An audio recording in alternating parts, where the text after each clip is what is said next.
know it's a goal. Who got the assist? Who got the assist?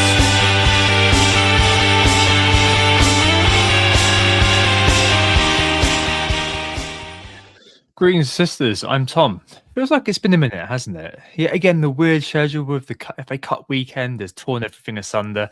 It doesn't seem close to be abating. I think we've got like a normal pod next week. I mean, it's like kind of 3 weeks off because there's more FA Cup stuff in between. But anyway, to talk through that, figure out the FPL ramifications of the FA Cup results and more, I'm joined by the Mavropanos hoof into the net to my Dango Felpanenka and Sam. How are you? Good. How are you, mate? Good week off. I saw Saints caused a ruckus too. Yeah, it's good times to be a Saints fan all of a sudden. It's funny how these things go. We're all of a sudden one of the hot teams in English football, beat Fulham, and I think relatively good value for it on the break. And now we're into the FA Cup quarterfinals against your team. So, yeah, it's an interesting ride. It's 50 years since we last lifted the FA Cup, and I've got my anniversary kit behind me. So, yeah, fingers crossed. I'm hoping for a miracle, but that's what's cheering me up about football at the moment. FPL is very much here to bring me back down to earth. And on today's pod, as always, we are Who Got the Assist. Today's agenda includes game week updates from game week 29, which does feel like a little while ago. So we'll have to remind ourselves how we got on there. Of course, we've had FA Cup results over the weekend and into Monday evening. So we'll run through what the results mean for the FPL chip season coming in game week 33, 34 in particular, and a little sprinkling of game week 31 there as well. We've also got European fixtures going on in the background, both tonight, tomorrow, and on Thursday. So we're going to have a quick look at what that might mean for rotation in game week 30. Especially with blank game week 31 coming into view, there might be a few assets that we might be willing to get rid of a week early, potentially even the likes of Erling Haaland. Could we be looking at bringing in Liverpool players this week ahead of Spurs at home? Of course, they're struggling in the background as we record now. But then again, Liverpool struggled themselves earlier this evening, and we're both quite glad that that happened before we podded, because I think we were going to be a little bit more bullish on Mo Salah if we hadn't seen how that one transpired. Of course, we'll be back with form versus fixtures, 1 week punts, and captaincy makes return once again. Of course, we're going to have a bit of discussion as to whether Haaland is indeed the best captain, but if we were to look past him, who would those prime options be, before finishing off with our teams and our transfer plans going into game week 30. So it's Tuesday, the 10th of March. Lots of action coming up this week. And of course, there is Champions League football going on in the background. Spurs are currently 4-1 down, which, I mean, that first 20 minutes looked absolutely manic. So I don't know how that's going to pan out, but doesn't look like Tudor's going to be around for much longer. How did we get on in game week 29 first, though, Tom? Oh, it's not very good. Both, the acuity, the FPL skill of Spurs goalkeepers by the looks of it. I mean, for me, 60 all out. A week defined by João Pedro or no Pedro, really, as far as I remember it. I was away last week, so very much sort of stealing glances at my phone when I could in the evenings. But yeah, another week of treading water. Rolled the transfer in the end. I got Hill off the bench. I benched him and played Chalobah, and kind of bar the kind of early goal for Villa, I think that that probably was just about the right decision. Even though Chow second on my bench got DEFCON, but hey ho, I mean whatever. I thought they'd all get around the same. And so Hill off the bench when Anderson was benched out of nowhere. A nice touch to bring me 8 points. Captain Semenyo, I was 1 Woodwork and 1 Sangari arm away from Mega Hole. Feel like he doesn't get bonus if he does score, but still that's kind of quite handy, because obviously there was a big kind of hoo-ha about, do you go with Haaland? What do you do with the captaincy? So yeah, it was all right that Semenyo came out like that, at least with a return. But yeah, I mean, it was a week which summed up my recent experience, really. Not much going on again. that goal from Semenyo, an assist for Bruno, which is just wallpaper, clean sheet, and a sort of def com from Raya, Gabriel, and Hill that came off the bench. So 60 takes me up to the 100, takes me down, sorry, to the 140k mark. I just feel like I'm bumping up and down, holding position. I don't have that many differentials at the moment, and all in all, it feels a bit like Bjork's quiet for me at the minute. Right? There's not much going on with my team, no differentials, and yeah, I'm beginning to kind of feel a bit like, oh, this interminable wait to wildcard does feel like it's dragging a bit. So I am looking at kind of using both my transfers this week potentially. You outscored me, but it wasn't much better for you, was it? No, I mean, I was basically a grey arrow. I think I went down by like 5, maybe 10k at most, if I remember correctly. So I think actually on the screenshot, if I really look forward, it's like 8.2k I went down. So nothing too crazy. 62 points. Yeah, I mean, overall, if you just look at my team in isolation, I'm pretty happy with the performances. There were a few players that were due a haul that got one. So Kelleher getting clean sheet and goal against Bournemouth. Don't ask me how he managed that against the onslaught from Tavernier in particular, but he did. So 6-pointer from him. In my back line, I had 2 double-digit hauls from my Arsenal boys. So Gabriel with 11, but Timber finally outscoring him with not only the attacking return, but clean sheet, DEFCON, and a bit of bonus as well. So 13 from him was very warmly received by me. Virgil van Dijk with 1 point, though, was not so well received. Into my midfield, I did actually start with a back 4 and 4 in the midfield. The wrong Anderson was in my starting lineup, but luckily he didn't come off the bench. So I got a bit of bench jam this week, and even slightly bigger than yours. I brought in Anderson for Anderson, 12 points from him. I do apologise to Elliot, my favourite player of the season. I've had him I think I've had him longer than almost any other player in my team this year overall. I started with him. I took him out for like 2 or 3 weeks, then wildcarded him back in. Sure. Elliot Anderson's my boy. I love him to bits. 12 points from him. Finally got his goal, and what a well-taken finish it was. Yeah, I'm not going to be making that mistake again by benching him, so I do apologise to him. Fernandez with 8 points. Rodgers and Burmo both really disappointing. And then Haaland honestly was the biggest disappointment of the lot. I predicted him to start. I thought he'd get 90. He got both of those things, but no attacking return. Missed what doesn't go down as even a chance because he didn't quite get his foot to it, but pretty much an open goal. Flashed across the goal by Semenyo. If he got his foot to that, that would have been a 0.9 XG chance. And we would have both been very happy with him finishing that, I assume. And also arguably could have had a penalty. I'm not convinced I would have given it, but because I captained him, I'm going to say it was a Stonewall pen. So yeah, I mean, every week it just feels like I'm one decision or one attacking return away from having a really good week. And this week it was Haaland blanking at the slightly lower ownership that did it for me. If he got something, I could have been with a pretty hefty green arrow, but alas, no luck. I got my share of luck with Anderson coming off the bench and Timber hauling as well. So I'm where I have been for the last 8 to 10, 12, 15, 20 game weeks. 350k. 2 free transfers. Yeah, come on. I need a big one. I really need a big game week soon. Yeah, just needs to do something really to break out the malaise. And it might be getting rid of the big guy. We'll speak about that in a minute. The other thing which may, we hope, break through the malaise is the upcoming double game weeks and when we get to chip season. So got the results and the FA Cup draw has come through as well. So I suppose we've kind of got a good idea of what it's looking like. Man City and Liverpool drawn together, Chelsea and Port Vale, difficult game for Chelsea there. An even more difficult game for Arsenal, of course, away at St Mary's. West Ham, after the penalty, winning on penalties against Brentford, have Leeds as the final draw. And that has a lot of ramifications, doesn't it, Sam, in terms of who's in, who's out. We've got some kind of fixtures for 34, which are now confirmed. And we've got probable cause to identify doublers in 33. Is that right?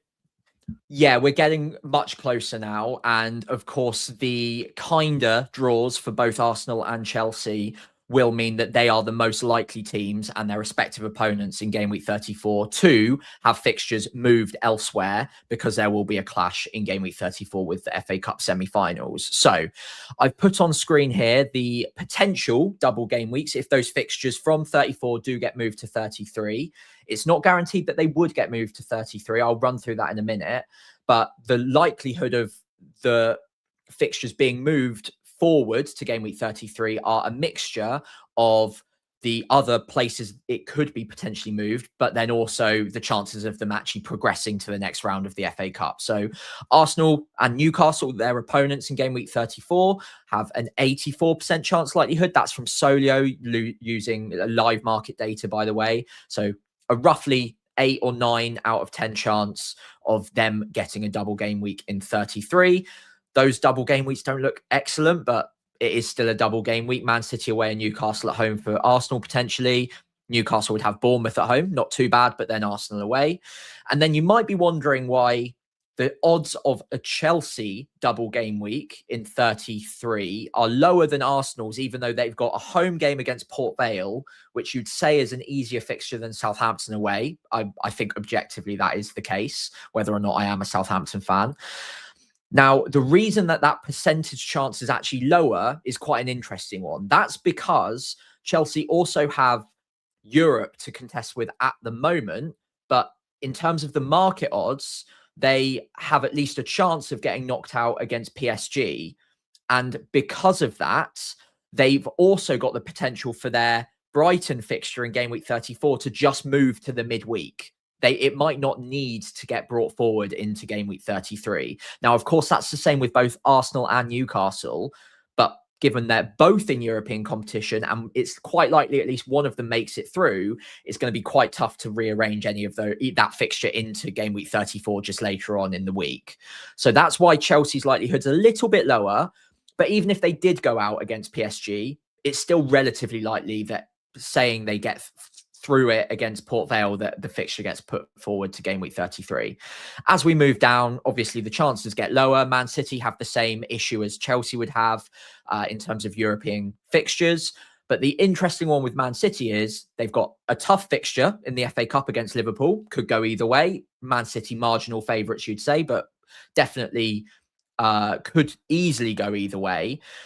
But the interesting thing about that Man City versus Liverpool game is the fact that those two teams play each other in the quarterfinals makes it almost certain that we have another double game week now. The reason for that is that Man City and Crystal Palace still needs to be rearranged. And because Man City have progressed, that can't get rearranged into game week 31. And all three of those teams, Liverpool, Man City, and Crystal Palace, are all in Europe.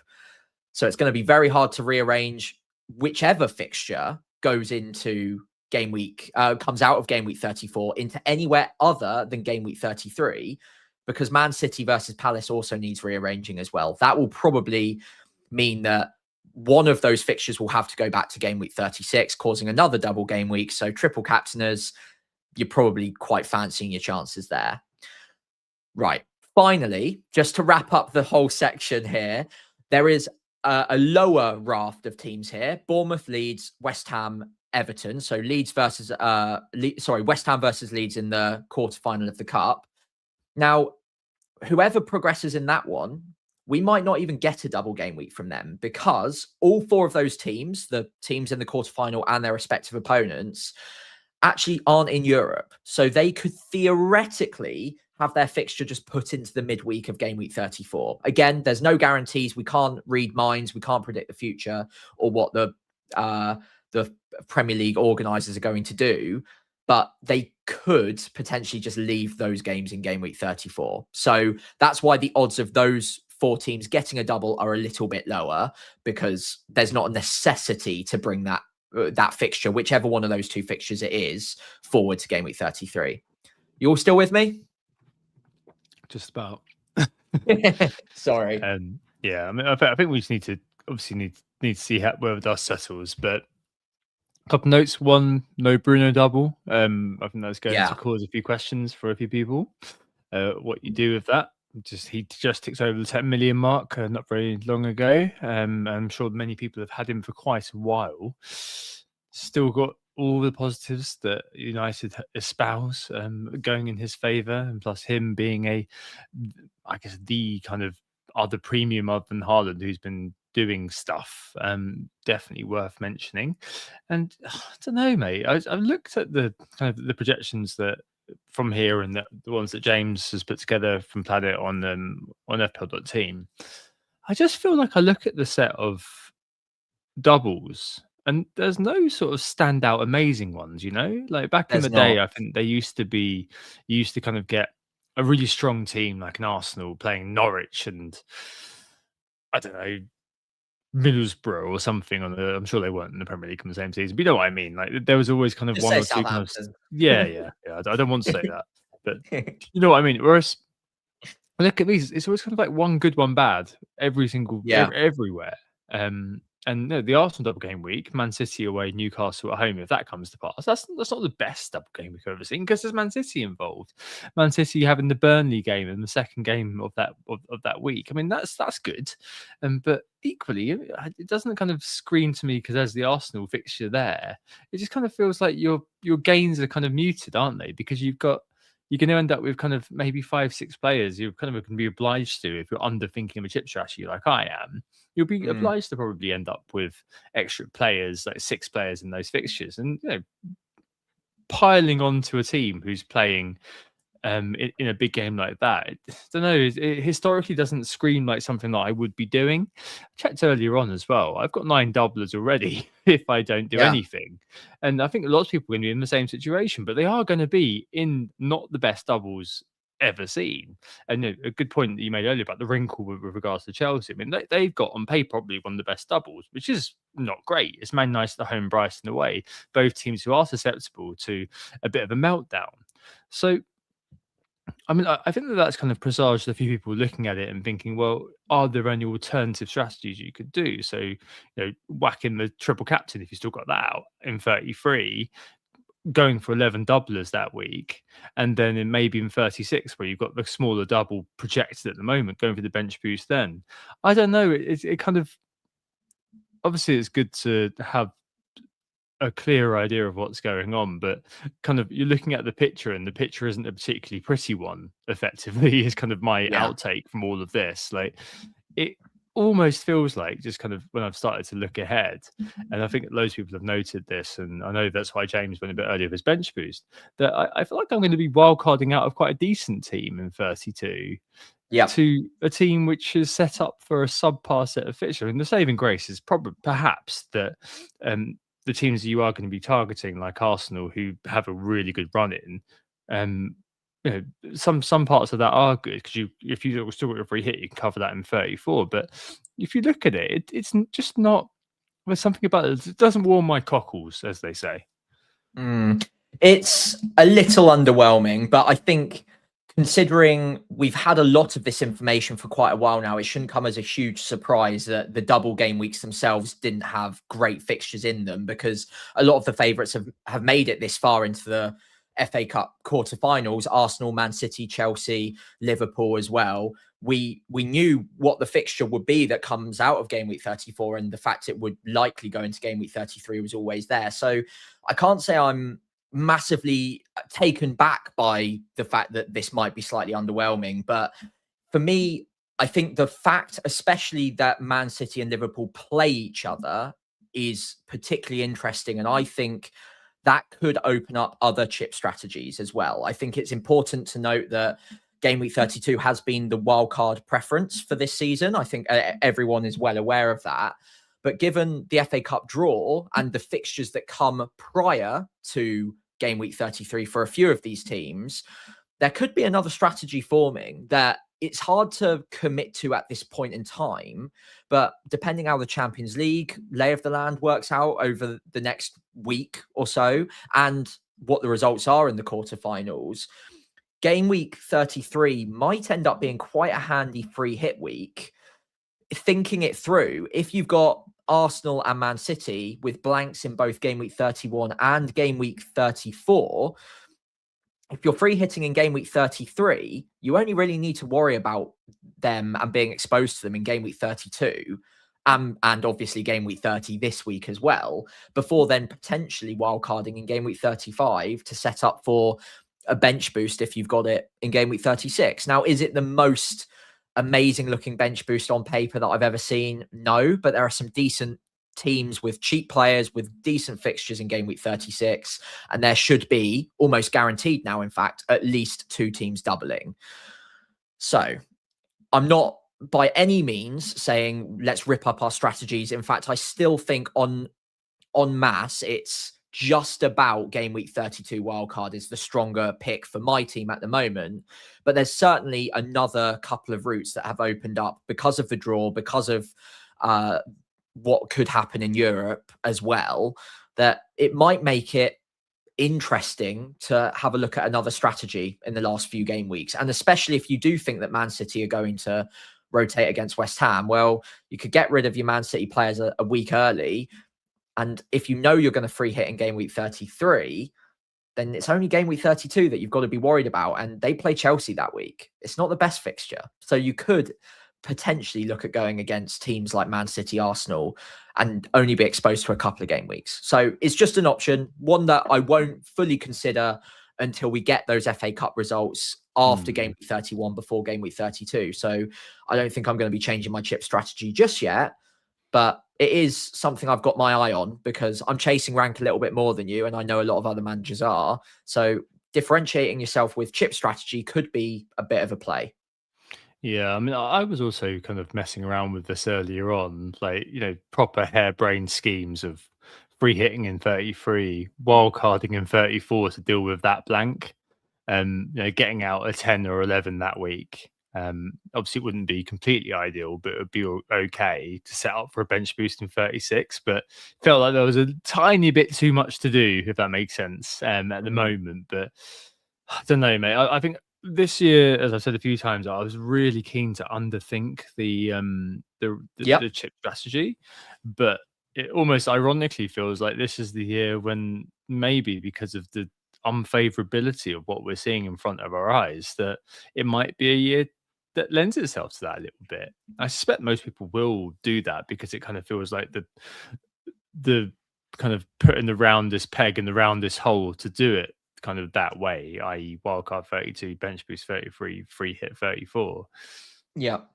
But looking at it, I think that I've definitely got a bit of sympathy for that. And there are going to be a few ramifications in terms of other competitions fixtures, as you rightly cite. Yeah, I mean, I suppose what's even more annoying is that kind of you're kind of, it's the second week, isn't it, after game week 31, because we come back from the international break into FA Cup action. That's the first time when you'll know whether you're wildcarding or not, almost. Yeah. So we still have a little while to wait, and I can kind of understand why this year has been quite a difficult one to pass for a lot of people, because there has been sort of this period where we've been really sort of intensely focused on a few teams with that blank coming, and it now almost feels like that's been upended, right? And then it might be that we end up with a team with players like Bournemouth, for example, needing to go on another week while they've got Arsenal away. Oh crap, what do I do about that? Or you come back to, or you're hiding Man City players on the bench and they're away at Chelsea, or you're buying João Pedro this week potentially, but then they come back to Man City at home. I mean, all of these things, it still just feels like there is clarity and the picture is emerging, but the picture is still quite blurry and not very pretty. That's kind of, to return to that analogy again. That's how it feels like to me. I'm very reluctant because of the past few years and how it's gone doing something slightly different to do something different because of just the EO hammer that seems to crop up. And there will be quite a template team 33 for the bench boost. But I don't know, it's just looking at those fixtures, the projected fixtures, that is, the more I look at them, the more I just think, I just can I plan around them and use that free hit to just deal with that week? And is there a way I can kind of pivot between 34 to 35 to the end effectively, using the wild card? But yeah, more to be cooked up, I suppose, in the lab. Yeah, I guess the final thing I would say about the double game week 33 fixtures on paper, they don't look great on a ticker because there's loads of red in there and there's Arsenal away and Liverpool away and you got like all of this. But this season has been pretty tough to predict results. And if you look at how many batterings there have been, I think the FPL Wire talked about it earlier today.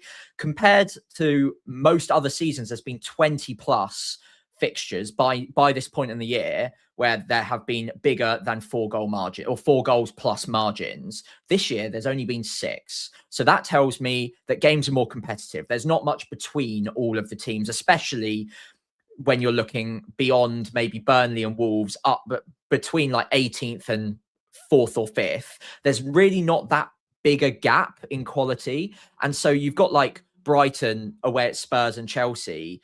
It's not a great double by any means, but it is still 2 fixtures. And if you've got players playing twice, because the league is so competitive, you can see some players getting points in that. Same with Chelsea, same with Man City, Arsenal, Newcastle.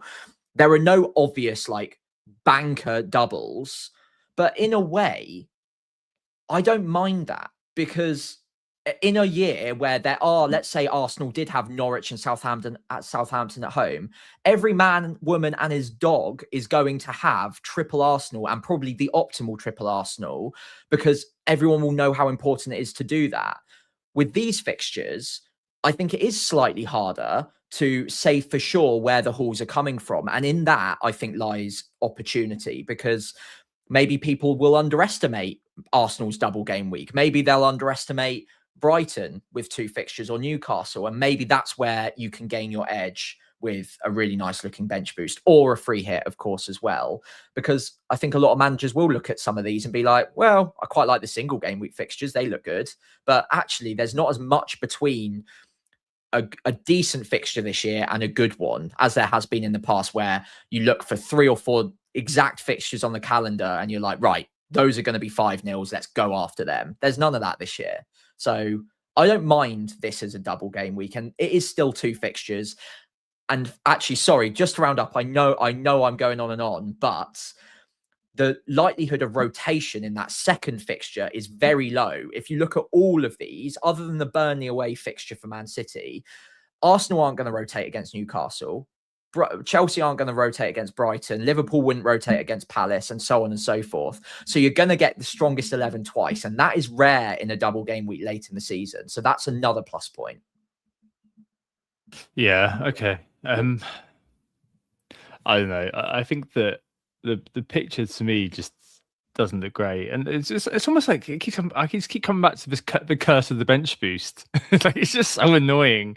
And I guess the way I interpret the stat that you mentioned earlier on by the Wire is that I'm kind of almost less interested in committing to those players long term for a wild card, and I feel like I'm more interested in, as you rightly put it, like hunting a variance spike in a free hit setting in that week. Like if there's much more sort of unpredictability, then and I'm going to be removing players potentially like Bruno to finance stuff or whatever, then maybe that week does lend itself more to a free hit and kind of getting 11 doublers out for that week and then forgetting about it. I don't know. I'm not entirely sure yet. We'll need to see. I'm opening up a spreadsheet now and going for it. But I think that even though there are more known knowns than before, to quote the Romsveldian idea, I still kind of feel like it kind of created more questions for me than answers. It won't be something that anyone's going to act on really until the very end, but there you go. If you don't have wild card left, Sam, or don't have depending on your chip situation, I suppose at the moment it's just placing the emphasis on rolling, isn't it? I think that's going to be really important. So even if you're a body down for 31 at this point, because of the uncertainty and because of kind of how things are still kind of, there's lots of different ways things can play out. I think that the value of rolling is going to be incredibly high if you use your wild card. And I think that even at the expense of losing somebody in 31, playing with 10, whatever, giving up on the hot thing for this week, I think you just roll Like if you've got someone playable, even if it is, playing Chow away at Chelsea or something like that, you just roll and get on with it. You keep someone like Rodgers, because removing him versus kind of, spending a transfer, all of these things kind of just mean try to just rack up those free transfers as far as you possibly can effectively. I completely agree. I think the more transfers, if you've not got a wild card, the more transfers you've got going into game week 32, the better, because as long as you've still got your free hit left, you'll have good information on who will double, who will blank after, by the time we get to the game week 32 deadline. And then with as many transfers as possible, you can shape your team to attack either one route or another. And those two routes would be either, okay, my team looks already really good for game week 33 and all the doubles, so I'll free hit in 34 and use the transfers to optimize for 33. Or I'm going to say that my team looks really good for the blank game week in 34, but I'm not very well set up for 33. So I'm going to free hit in 33 and have those transfers ready to attack game week 34 and the rest of the season from there. So yeah, I think as many transfers as you can have come game week 32, if you've not got a wild card, the better. Right. To be come back to at some point in the future. Let's move on to more immediate things, and your rotation, or just kind of the general spacing for all teams over the next couple of weeks. Because you mentioned to me this morning when we were thinking about what we're going to talk about today, that there are some real sort of red flags being raised by the fact that there is quite a congested period of time for the Champions League teams. Obviously Villa, Forest are in the Europa League too. Less relevant because probably only Rodgers of the Villa lot, sort of Cashes and some Martinez or something dotted around, and Palace also have busy schedules. I have included Newcastle and Spurs as well in the discussion. Obviously far less FPL relevant, some Chows potentially. The opposition in Spurs' case is probably the most important thing for them. But yeah, there's definitely, in terms of gaps between games, game week 30 does look like it's going to be another one which is wrought with bench shocks or not in the squad shocks, and annoyingly a bit of a reliance on leakers once more. Yeah, love that. Yeah, so I think, well, the three teams that I really want to focus on here are Arsenal, Man City and Chelsea, who all have the brutal Wednesday to Tuesday fixture set for the Champions League.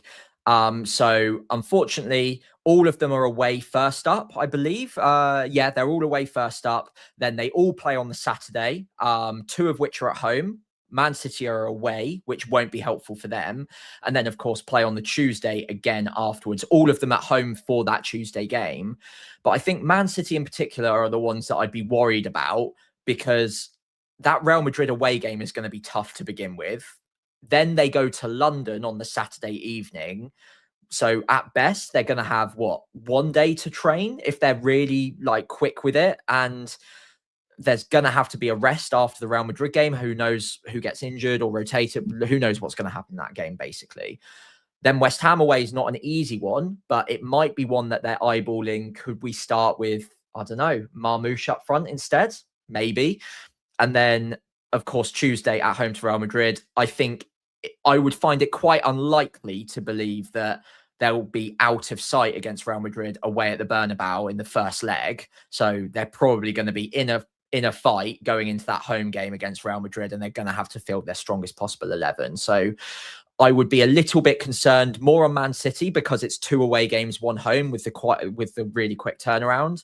But also Arsenal and Chelsea need monitoring as well, both going away in the first Champions League game, then a Saturday game even earlier than Man City's at 5:30 to Everton and Newcastle respectively, and then of course play in the Champions League after that. So I mean, Arsenal against Leverkusen, maybe not too terrible, but Chelsea away at PSG, certainly a tough game. They'll have to play their strongest 11 in both of those, you'd think.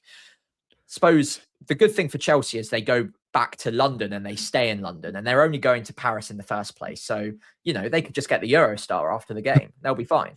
But, yeah. Yeah, I know what you mean. I think it's just the exertion and the gaps really. So 100%. they're both 3 days between the fixture either way, aren't they? So 3 days after the Champions League game to Gameweek 30, and then 3 days again to the Champions League.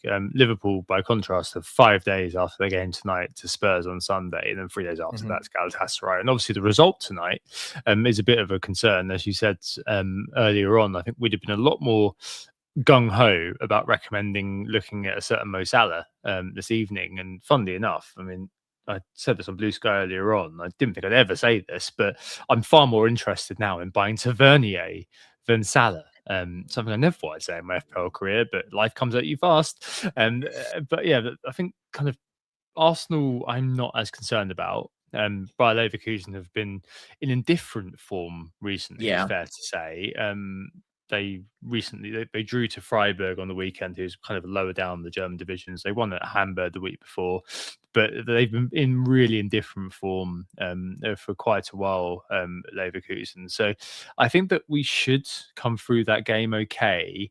And obviously the emphasis is on us in the league, and Everton at home, I think, will be a fixture that we're not going to underestimate. And we do have kind of the EFL final coming up. But I mean, I think that's probably one that I worry less about. And obviously having the home game after is a big boon, as you underline. That Chelsea game does concern me a little bit of the PSG. We'll see what happens tomorrow. You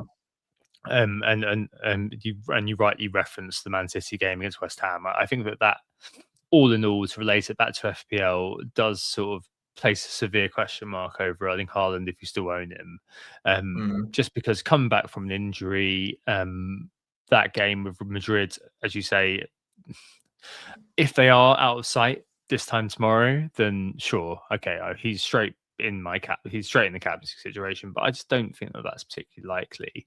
I think it kind of leaves people in a bit of a bind, really, because so João Pedro, similar issue, obviously. Newcastle at home, that game at 5:30 on Saturday, big game against PSG, 3 days after.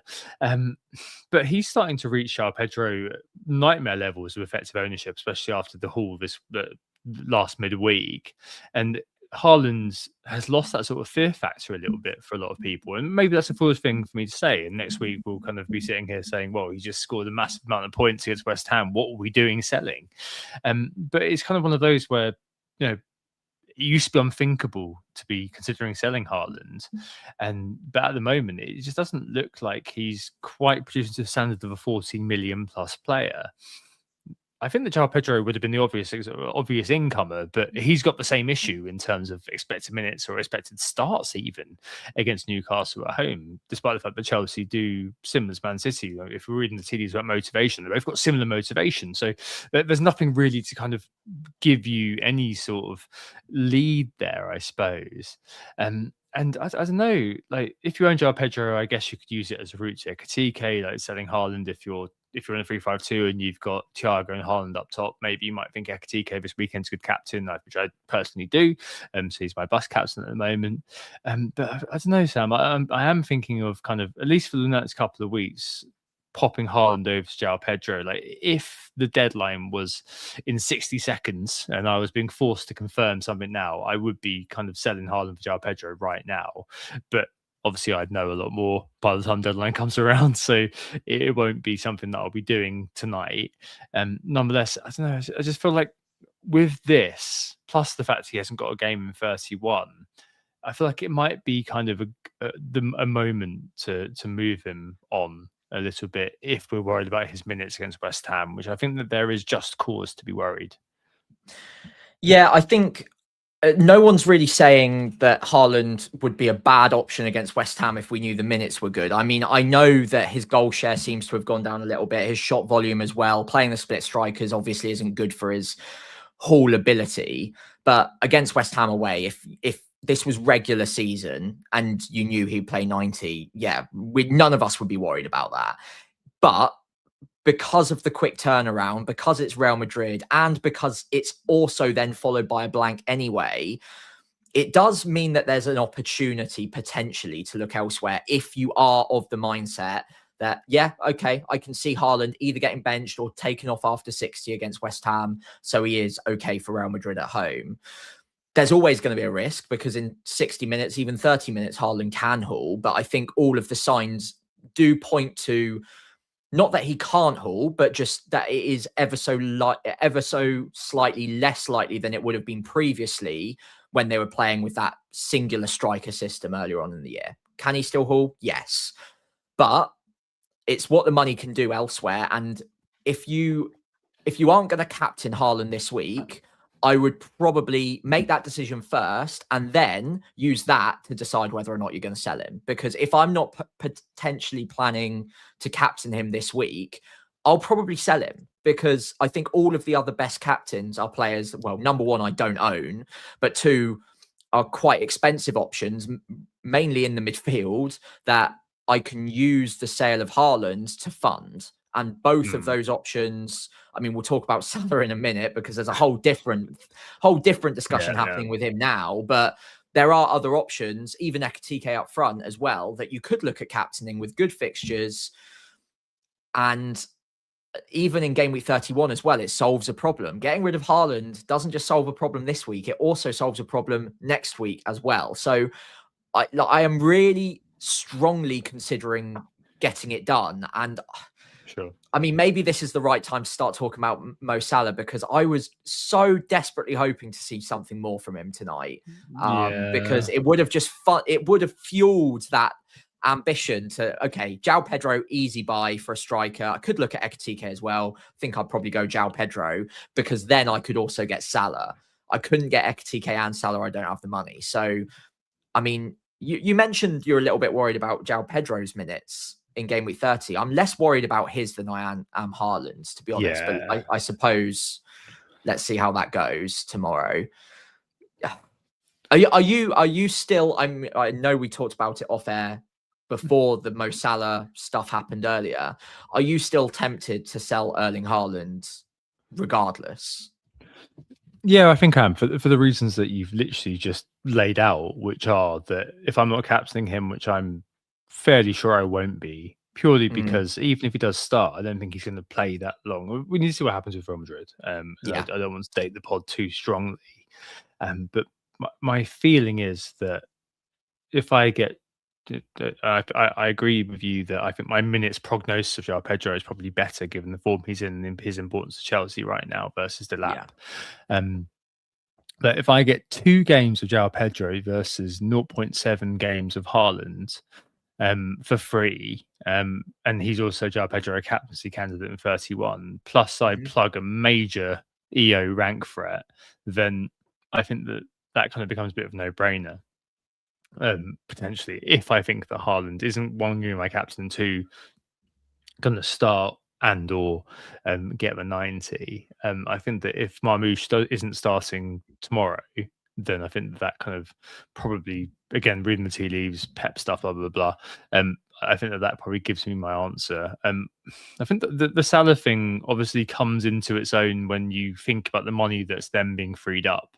And as I said to you earlier on, it's more of it kind of is, we shouldn't ask ourselves whether we could, it's whether we should. Yeah. Because then you've got the money and you're like, well, okay, Spurs are absolute dog foul.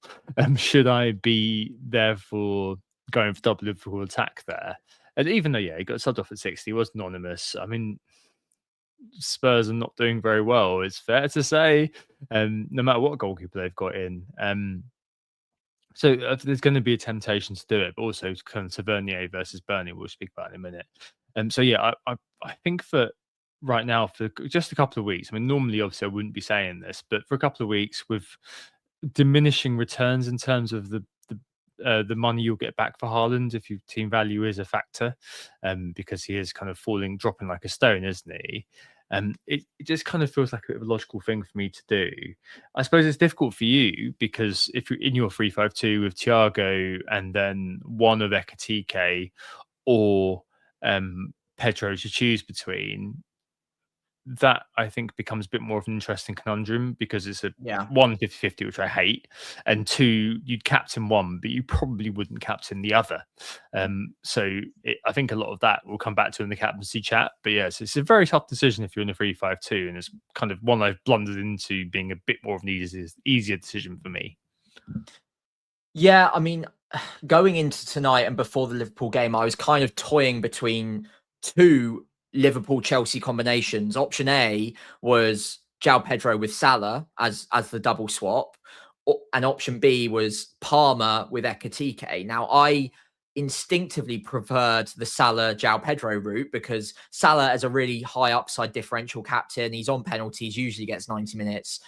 Plus João Pedro, who is in the form of his career at the moment. And you look at all of the shot volume data, all of the underlying XG, everything is just off the scale for him since Rosenia came in. So I preferred that combination. But with the question marks about Mo Salah, I mean, he wasn't brought off at 60 today to rest him for Spurs at home, put it that way. It was very much, we're not playing well. You haven't done anything. We need to mix this up. And it does really worry me, not just going into game week 30, but also potentially game week 31. I need this player to play good minutes to be a captaincy candidate for the next 2 game weeks. And if Mo Salah isn't that, then I don't think I can go with him. Now, Wirtz is back and he's put up good numbers and looked a lot better since Christmas. But can I guarantee he'll play 90 minutes against Spurs and Brighton? No, because he got brought off at 70 odd minutes today as well. So he's clearly still building up a bit of fitness and he's much less talismanic than Salah ever would be. And then the final option in midfield is probably Palmer. And I mean, with all of his injury concerns, is he going to play PSG, then Newcastle, then PSG, all in the space of 6 days? I think if there's one game that he does get reduced minutes in, it probably would be the Newcastle game. But I mean, could he play all 3? Maybe. I don't know. It seems unlikely, but it's possible. So yeah, I mean, I think I'm in a really difficult position at the moment. I don't really know what I would do with either my striker or my midfield spot, because I do instinctively want some Liverpool coverage, but they're going to want to have their full strongest 11 ready, fit, firing for Galatasaray at home. Could you even see Ekitike, Wirtz all brought off a little bit early against Spurs once the game's wrapped up? Yeah, possibly. So I'm struggling now. I think the results tonight have thrown me a bit because it makes me want to target Spurs more, but I don't know who with, because all of the Liverpool options seem quite scary to go for after tonight. I feel like because Ekitike has just got less competition, I guess, and you know, as you say, if they're taken off when the game's done, given the underlying data, which is pretty good for Ekitike, I think that kind of maybe, I don't know, I feel like he's probably the most likely lad. I think he's, according to Understat, he's 4th overall for non-pen XG this year, and I think that kind of in of itself just makes me think, oh, he would be the one you get, but at the expense of João Pedro, I suppose, in your situation. But you can get to João Pedro next week if you sold Haaland, so it's not too terrible. In fact, could you move on? No, you get Haaland out for one, and then kind of do your goo for the other. Is that just too much? That's just too much, isn't it? I think. I might be able to do that. Let me double check that now in the background. There we go. We were solving problems as it stands. But yeah, I think overall with quite clever. I like that. Yeah, I can do that and have money there as well. There we go. That's interesting. Solving problems as we go. Yeah, solved. Yeah. Done. Well, there we go. Let's leave my team for later on. Wow. Wow. Okay. Yeah. All right. I think we're kind of breaking into it anyway, but I think there will be, I think there are some issues this week, effectively, to bookend this little bit. Watch out for some rotation, but I think that kind of both of us have got some real hesitations about Erling Haaland, at least until game week 31 for obvious reasons. 0.6 of an Erling Haaland for 1 week and then 0.0 of an Erling Haaland for the other. Does not. It was 0.7 earlier. It's going down by the minute. This is interesting. It's ridiculous, isn't it? Well, you've convinced me that he's not going to play ever again. No, he's not. He's busted flush now. God. Gameweek 32 will be back. But Yeah. no, one to consider. But yeah, probably not Salah as well. Right, on to Bum versus fixtures. Hey, hello. It's the same people we've been speaking about for weeks. What a shock. At least we're Annoyingly, consistent. it is what it is at this point of the season, people. This is FPL these days. João Pedro first up. FPL General on his pod highlighted that he scored an unholy amount of points recently, basically approaching kind of, last 10 weeks, 76 points scored, averaging almost 8 points a game. Absolutely ridiculous. Now, obviously, there's a bit of a but. The but is that the fixtures have been very, very good by Arsenal and Villa, which may in of itself be the root cause for why all those data points that you've mentioned are through the roof. Some people are wondering, is it too late now? But as you say, if I'm not interested in owning Erling Haaland for the next two, then with one plan to come and 0.54 of a game against West Ham, João Pedro playing against Newcastle and then playing in game week 31 and possibly being a captain candidate that week, this surely needs to be considered. João Pedro is only up 0.2, but 160 points now, which is pretty wild. I think at the start of the year, I owned him and you got him in the game week 3, I think it was. And kind of he's gone through a dip. And then recently he's come right out of that dip into a proper sort of peak. Third overall for the underlying data as well in terms of non-pen SGI. And just, the models won't tell you, but as you cite, he's just in the form of his life, isn't he?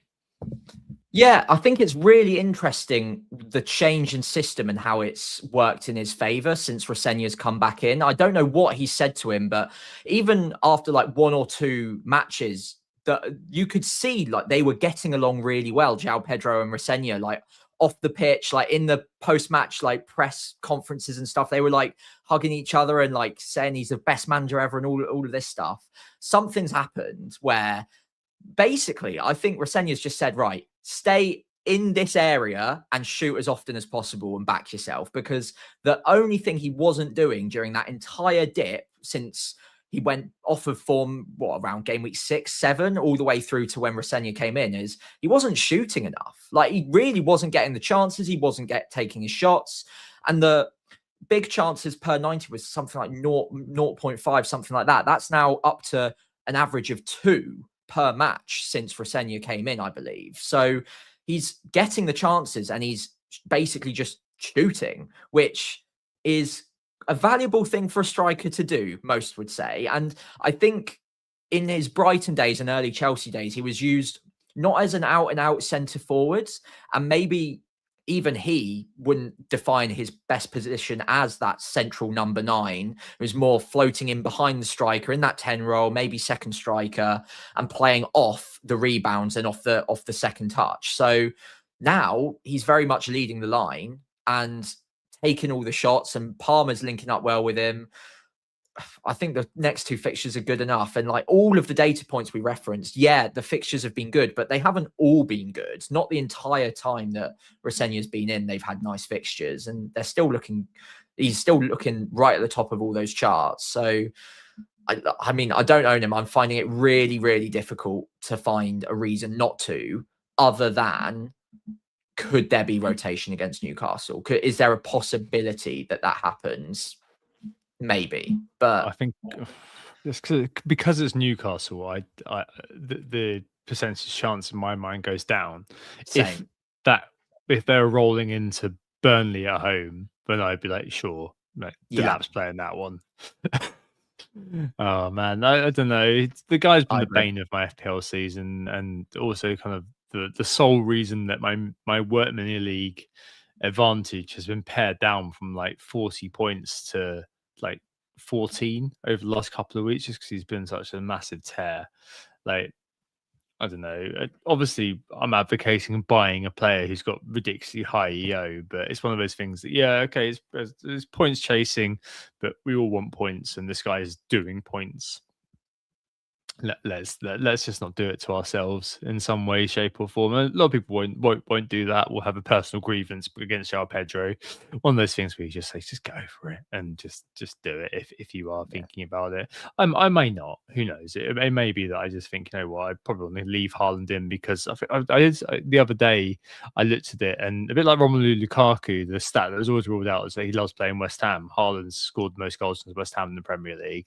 The first, I think it was the first game after that Charity Shield when Darwin Nunez scored a brace, wasn't it? And then Haaland did nothing. I was like, oh, Nunez is the one now. And next week, captain against West Ham, scored 2 goals at London Stadium. Yeah. All right, next up is the man I'm looking at bringing in over Mo Salah, who's James Tavernier. Unbelievable points dodge versus Brentford. Like I obviously was following along just on the apps, but then I did watch the game and I was just thinking, oh my goodness, I know Nick, formerly of this parish, bought into Vernier. It's just like tab close is right into me. And then, Taz got yellow card at the very end. It was like, oh my goodness, the final sort of indignity, the final bit of salt rubbed into the wound. And he's jumped from 60th overall to 40th overall since Gameweek 28 in terms of the online numbers. He added 2.3 XGI in the last 2 weeks, non-penalty that is, and on pens and set pieces too. Obviously, just a very short-term one. Burnley and Man United next. Present some issues if you are looking to maybe delay the wild card, I should say, beyond game week 32. So we've got Arsenal that game, but the next 2 look okay.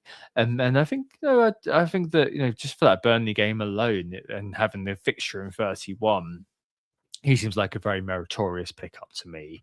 But he's in the same province in terms of price as your man Elliot Anderson, Sam. The steady Eddie or the steady Ellie. Why didn't I just put him in and leave him there at the start of the season? Maybe I was being slightly influenced by the analytics hate because he was obviously identified as an analytics darling at the start of the year. Both of them are fine. Both can be played a lot, but if you're making a choice in one or the other for the very short term, Elliot Anderson's the man to have in for a long time. To have for the next 2 feels like the man's just buy in now and deal with Elliot Anderson later because they're both so cheap. It doesn't really matter too much. Yeah, I couldn't have said it better myself. I think considering a lot of us are looking at wildcarding fairly shortly, you chase a player that is more likely to get a couple of hauls in that time. And with the fixtures he's got, mixed with the penalties, the set pieces, the very good underlying data recently, and his importance to the team, I think you aim for the stars and you go with Marcus Tavernier instead of Elliot Anderson for now. Elliot Anderson is great. He'll tick along. And obviously it's tempting to say, oh, he's got haul ability too, because he's just hauled. But you can count the amount of times he'll haul all season, probably in his entire career, on probably one hand, because he doesn't have high underlying attacking data. It's okay enough that he'll get a few across the season, but his potential for hauls are low, but his floor is quite high. It's 4 or 5 points a week, no matter what. With Tavernier, across the season, he'll probably go something like 2, 1, 2, 15, 2, 2, 8, 15, 2, 2. So if you can spike a couple of those hauls in a row, then you could come out miles ahead of an Elliot Anderson over the next 2. But obviously, if Tav blanks twice in a row, then Elliot Anderson is going to be in a position to beat him over a short term. But I'd back him. I would back the Bournemouth player, even if it was Ryan now. With those 2 fixtures, I would give it a go for the next 2 and spike a haul, because they are very low owned. They do have the potential of hauling. Whereas Anderson, any player can get a 12-pointer, but he is one of the least likely players out there to do so. Tav is amongst the highest in the likelihoods because he's got all of those different routes to points and the fantastic fixtures. So I'd be going with Tav. Yeah, fair enough. I don't know. I just feel like the next few, I think just that Burnley fixture is what swings it for me. For the next 2, if you're narrowly looking within that area, and also need to bring kind of Sade into consideration here, I still think he's worth a look just because of the ridiculous underlying data, which has gone completely unnoticed unless you do use FPL review. He's, according to Understat, which has got questionable provenance, he's 10th overall for non-pen SGI. There is Wolves next on Game Week 30, but Wolves obviously that's a big note that they have been playing like a mid-table team. Bank Gameweek 31, they've got Leeds away, both on fixture very good on paper very good fixtures, but both fixtures which actually do, you look at them and think, oh, actually, yeah, but if you're looking to hold them for a bit longer, there's Everton and Fulham at home in 32 and 33. Don't know. Bit of a smooth operator, Sam. What are your views? I think he is one that I would still be considering. It's just that for the very, very short term, I can't help but look at Bournemouth and just think, screw it. I think just go with Tav. Who cares? I've got loads of money in the bank. There's obviously a way to use that money, which we'll talk about in a minute. But at the moment, I still think that that's kind of the man for me. Yeah, I mean, I like Sharda, but I think over a short period of time, you look at the different ways that these two players can score points. Sharda is very much, is he going to score or assist in open play mainly? Whereas Tav he could get lucky with a penalty. He could get a cross in from a set piece someone gets ahead on it. Obviously, he's got open play as well, and he's not a million miles off in terms of the XGI per 90 of Sharda. He's played less minutes, so he's far behind in terms of the overall charts, but per 90 he's not far off at all. And that Burnley fixture screams goals more than Wolves and Leeds do for Sharda at the moment. Now, again, not to say Sharda's a bad pick, but yeah, out of the two, I've kind of landed on Tav if I was to buy a midfielder out of those two this week. Yeah, absolutely. I mean, and finally, Mo Salah. I mean, is it the sweetest taboo to be looking at Sharda over Salah? I mean, I want to keep looking, but I just kind of feel like there's no way I can be prioritizing Salah at the moment. Pretty rancid against Wolves, it's fair to say, until his goal. From what I saw in midweek. And funnily enough, as I said earlier on, if I'm choosing between Tavernier and Salah, if I make a move this week in midfield, which kind of feels like it's a foregone conclusion, I think Rodgers goes whatever. We'll speak about that in a minute. But I think that happens. It seems a ridiculous statement, but I think that I'm still kind of gravitating towards moving Tavernier in. The data is, fine. Not great, but fine. So 15 overall for non-pen XGI this year. Form a bit better in the cup, but it's very up and down with Salah. Rants versus Wolves until he scored, as I said. And does it feel like almost a nostalgia pick? I mean, it's amazing how quickly how fickle we are in FPL. My bet at the start of the year was that he'd score less than 150 points. I think I'm probably still on for that coming to fruition. I would love a Mo Salah Indian summer though, to own him one more time. I think that's fair to say. And as you said earlier on, which I completely agree with, I'd have loved tonight for him to have gone mad in in Istanbul, and for him to come back into my team for 2 glorious weeks and then to bugger off again forever. Maybe he'll come back in for me at some point at the end of this year. Who knows? But I don't know. I mean, we obviously spoke about a lot about midfielder picks here. Hopefully, we did cover enough about the other positions. But Liverpool's running isn't fantastic as far as I remember. I think they've got United, Chelsea, and Villa to play between 35 and 38, if I remember correctly, and end at Brentford. So I don't know, man. It feels like this is kind of the last chance saloon for getting Salah back for the next couple, and I just don't think I'm going to do it. I just don't think I'm going to do it. It's sad to say.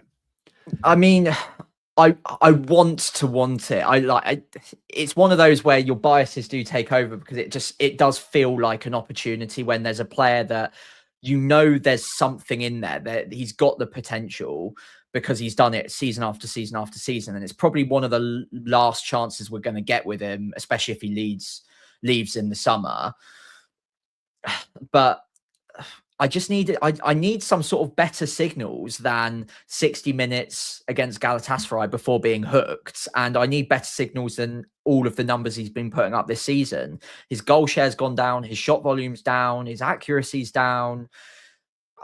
I feel like I'm hanging on to nostalgia a little bit too much with it to make him a good pick in my mind, when actually all of the information over the last season has been suggesting only one thing, that he's just not worth that money. And because if I sold Haaland, it's not really even a problem of money anymore. It's are there other midfielders that I think are going to score more points than him in the next 2? I kind of think there are, unfortunately, because I can't guarantee he's even going to play 90 minutes in either of the next 2 game weeks. Because, like I said earlier, it didn't seem to me that he was brought off early against Galatasaray so he could play 90 against Spurs. That wasn't the impression I got at all. So I'm a little bit concerned of that. The only thing I can say in his favour, really, at this point is Spurs are a team that could concede 5 or 6 goals against Liverpool this weekend. It's possible. And if Salah's on the pitch for 80, 90 minutes, he could be the one who scores a couple of them. And if that's the case, you're going to look great. I don't know how confident I am that he is that guy. So, yeah, I just don't think I can. I don't think I can go there confidently enough right now.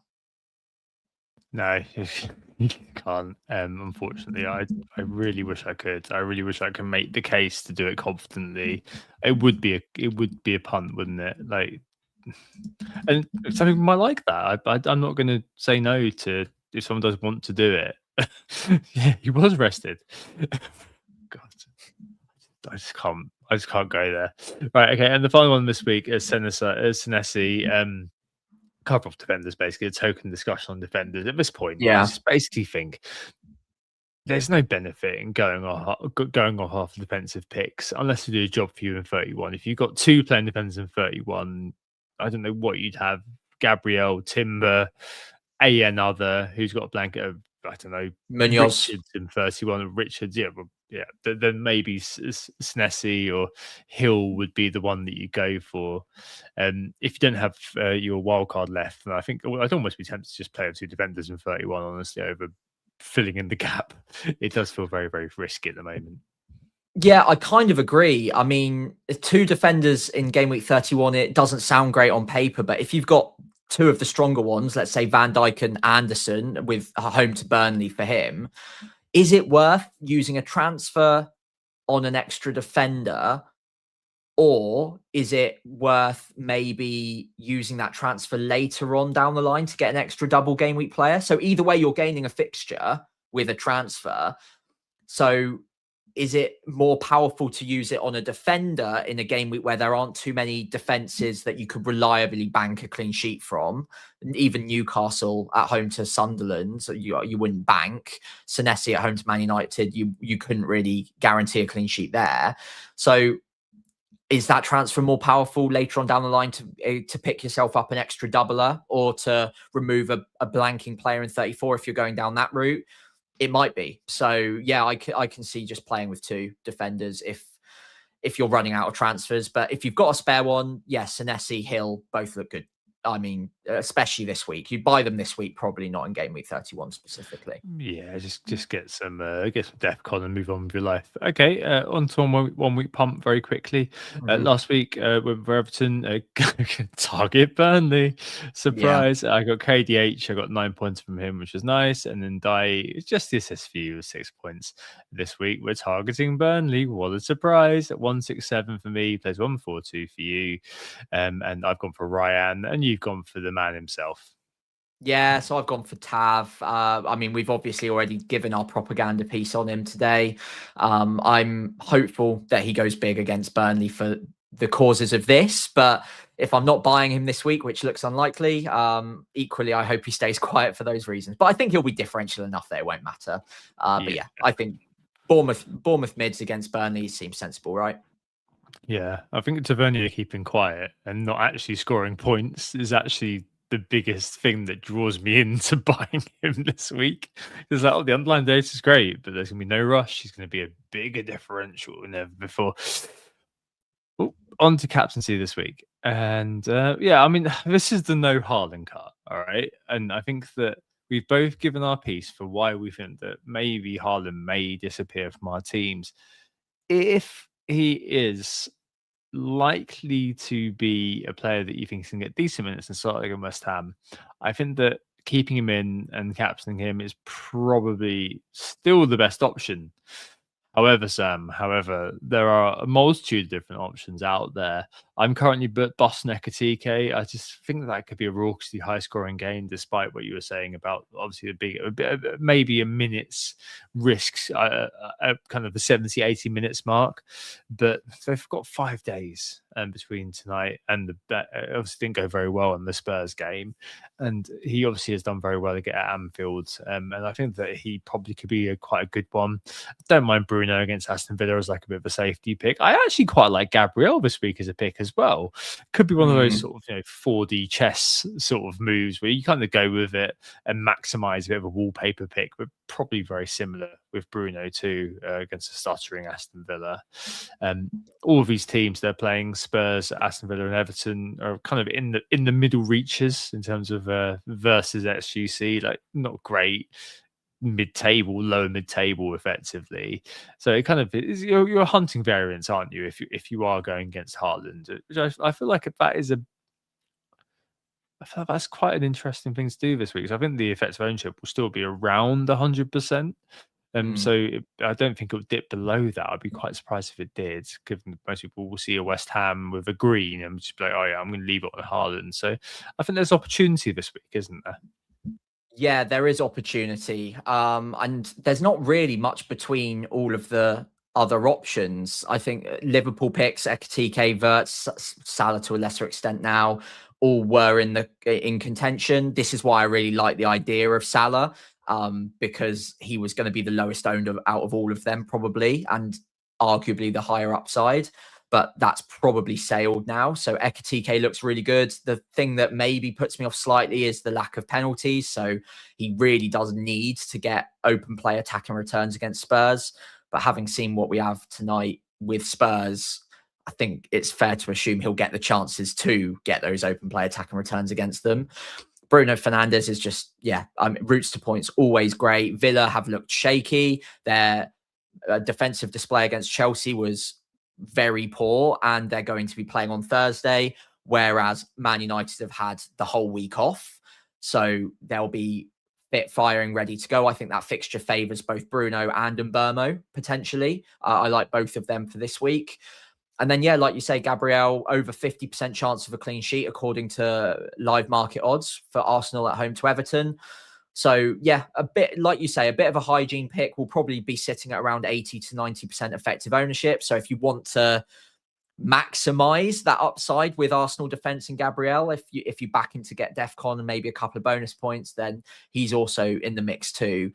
I think instinctively, if I was picking between one of those three and Haaland wasn't in the mix, then I'd probably say Ekitike at time of recording, but I don't think there's a lot in it. And it's never a bad time to captain Bruno if you're unsure. Like, I think if you're going into the week where you feel like all of these options are fairly even, I would just land on Bruno, because he's just got so much of a safety net around the different ways to score points that it's a lot less likely to go wrong than it could do with an Ekitike. We've seen Ekitike blank in fantastic fixtures this season several times over, even with the chances he gets. Whereas with Bruno, he's just puts up such a high volume of all of these different point scoring avenues that it's quite likely that you'll at least get something. So if you don't have that conviction on another pick, then I'd resort back to Bruno. But if you do, then I would be tempted to go with Ekitike at the moment.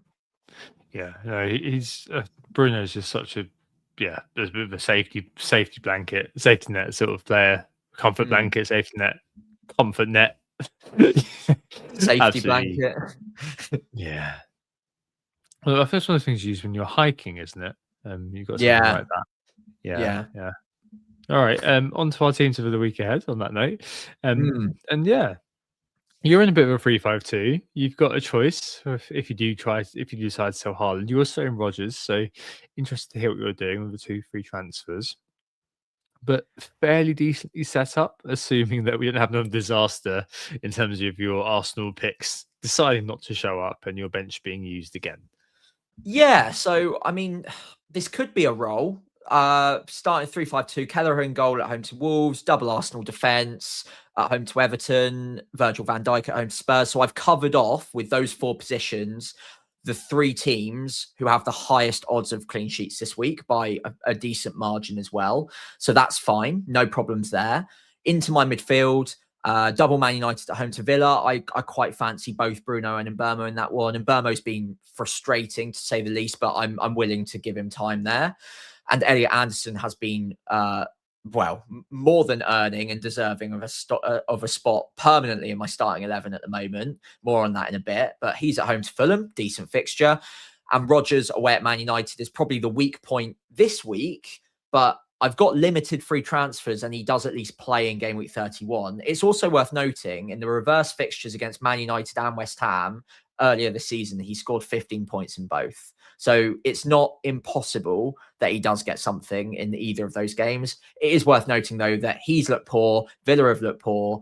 And aside from that, very marginal offside for the assist, he didn't really show anything in any of the recent weeks. So he's a player I won't be selling, honestly. I'm pretty much committed to holding on to him because I've got bigger fires to put out and I will be getting rid of blanking players before I get rid of a player with a decent fixture in game week 31.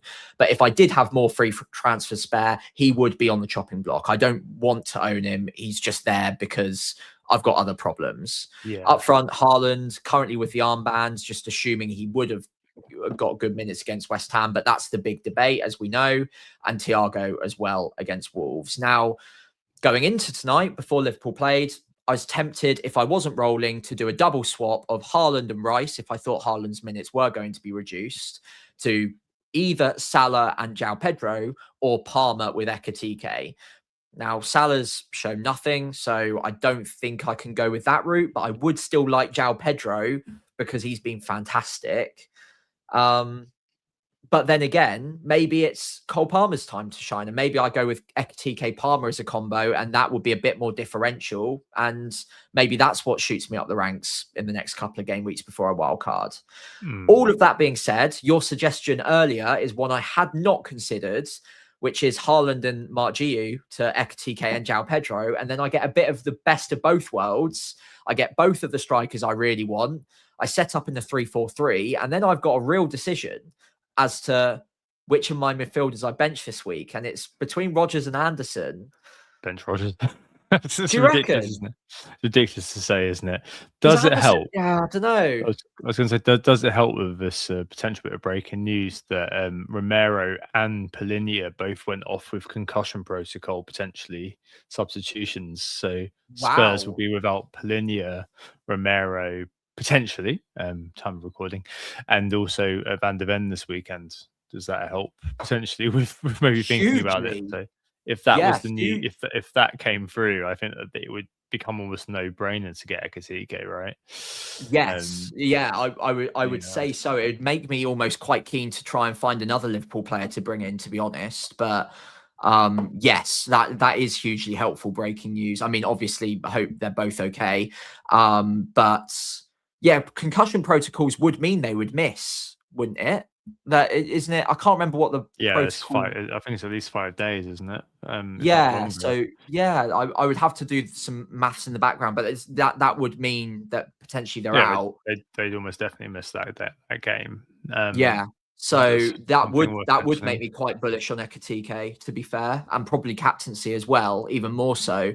So yeah, I like that route. The other reason I like that route before we move on is I didn't really want to lose Rice this week because it's a good fixture at home to Everton, but I know the midfielder I want to buy next week for him, and that is Harry Wilson. Whereas if I made those moves this week and getting rid of Rice and upgrading him to Salah or Palmer, then I've got a really tough decision as to whether or not I can even get Wilson, because then all of my midfielders play in game week 31. Do I want to use an extra transfer to get to also then bring in Wilson ahead of a player that already plays anyway? Maybe not. So it kind of simplifies my move in game week 31 if I did make that double striker swap too. So I really like it, Tom. Thank you. I'm going to have to map that out and make sure I'm not missing anything, but I really, really like that. No, I like it. I think this week you can probably, given the erosion of his ownership, bench Rodgers and not make a decision between Rodgers and Anderson, of course. But I think that given how Villa have been going, of course, as we were hoping with the Chelsea game, we were hoping that would be the week everyone had sold and he'd do all right. I don't know. I almost tend to just bank the 4 points for Anderson and forget about it. It sounds like the two of them, Polinia and Romero, head bust each other. What it's worth. But yeah, quite a lot of people online saying they're both going to be out for a little while. But we shall Oh, see. really? Hopefully, Okay. they're both all right. Yeah, I hope they're okay. All right. So for me this week, 2 free transfers, probably using both as it stands. I think that Ekatike, with that news and just in general, even before that, I was just like, well, Ekatike is probably the best captain this week. I Yeah. think Bruno's a good sort of like floor pick. I think that's absolutely fine. Oh, he's got the vice captaincy. Gabriel, a very good floor pick as well, could get the vice captaincy for whatever reason. But I think Ekatike is the one if I'm kind of just chasing it. And I'm fully cognizant of the fact that I may be sat here this time this week saying, well, Bruno got 8 points and Ekatike missed loads of great chances and didn't do anything, got subbed off in the 70th minute. That could well happen, but I don't know. I just feel like I feel like he's just instinctively the best one. For me, I'm okay. In goal, got Raya, the back, Hill and away against Burnley, absolutely fine. Gabriel at home. It's absolutely fine. Choice in Chalobah and Anderson. I don't know what it is. I just don't trust Fulham to keep clean sheets, even though the DEFCON is there. So I think I might play Chalobah and hope that Newcastle, who are at 1-1 in theirs, have got other things to look at, but similar issues effectively. So maybe I don't know. If they don't start, Chalobah and Anderson are both the same kind of kettle of fish where probably won't come on either. So we need to see, but I probably would kind of slightly favour Chalobah. In midfield, I've got Rodgers at the moment, Bruno, Rice and Semenyo. There's a world probably where Rice and Semenyo neither of them start, but who cares? I'm going to leave them there. Up front, Thiago, Haaland, Ekatike, and this week probably going to be Rodgers to Tav. I think I'm basically going to sell Rodgers no matter what. I've got no issues with 31. I can still field 11 after I sell. With Potts, I can field 11, but I probably would end up moving Potts to Wilson, similar to you. And then I don't know, Haaland to Pedro just feels academic almost to me at this point. Maybe I've taught myself into a particular down a particular path, but I don't know. Let's see what happens on Friday. But right now, the feeling is that I would be selling Haaland for Pedro for 2 games of him versus 0.49 games of Erling Haaland. So yeah, going down. So yeah, there's a few. I think that's kind of the way it would go. Leaves me with 1 free transfer. I've used both free transfers. It leaves me with 1 in 31, which would be, as I said, for Potts to Wilson, end up hiding a few players on the bench, but so be it. At this point, I'd be able to field an 11. It'll be in the right 11, but more importantly, I get to the Thiago, Pedro, Ekatike front three, which is probably going to be what everybody's got at that point. And the rest of it kind of is as it is. So yeah, that's kind of likely how it is. I'm still not sure what happens after 31 almost. And I'm a bit worried I'm boxed myself into a corner, Sam, a little bit, because I'm going to be without any free transfers rolled up. But I just feel like right now to maximize points potential with the wild card to refresh everything in my pocket, it feels okay to do that. It's important to roll transfers, but I've still got to get out of jail free cards, stashed away up my sleeve, and I think that probably doesn't worry me too much. So, okay. I'm just hoping it all kind of works out all right. And I think that if Ekatike does go off, the ownership's not going to be high enough. There's going to be enough gain in that to hopefully make some headway this week. We shall see, though. With Ekatike, if it was extreme feast or famine, you either get 2 points or you get kind of 15, and there's no in between with him. It's very, very odd, isn't it? A word of warning: every time I've owned Ekatike this season, he has blanked. He's been awful for me, and I've timed my Thiago Ekatike swaps as bad as a man could ever time them. So if I buy him this week, you are all warned. But I just wanted to say that before we wrapped up. But yeah. I think your team's looking good. I wouldn't be panicking too much about having transfers saved up for 32 in your case, because you do have that wild card break glass and emergency if you need it. And we'll have that information come game week 32 anyway. So you can go down one of 2 pathways, whichever one your team's more easily set up for at that point. And you won't hopefully need to use too many transfers to get through that. Anyway, I think with that, we are out of things to say for the time being. I'm sure we'll have plenty more by the time we get to the Game Week 30 deadline.